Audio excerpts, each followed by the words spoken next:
भगवान श्री कृष्ण जब माता देवकी और पिता वसुदेव को कंस के चंगुल से छुड़ाने गए तब उनकी उम्र 14 वर्ष थी।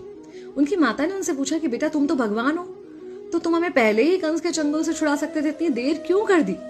तो कृष्ण जी ने कहा, माता क्या पिछले जन्म में आपने मुझे 14 वर्ष का वनवास नहीं दिया था? माता हैरान रह गई, बोली ये क्या कह रहे हैं आप? तब कृष्ण जी ने बताया कि पिछले जन्म में मैं राम था और आप थी माता कैकेयी और आप ही ने मुझे 14 वर्ष का वनवास दिया था और कर्म फल से कोई नहीं बच सकता माता, इसलिए आपको 14 साल का ये दुख सहना पड़ा। तब आश्चर्यचकित होते हुए माता ने पूछा, तो फिर यशोदा पिछले जन्म में कौन थी?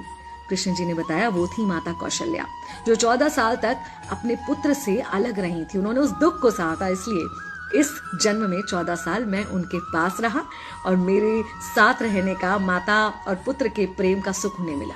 कहने का मतलब यह है कि कर्म फल से ना उस युग में कोई बचा था, ना आज कोई बचेगा।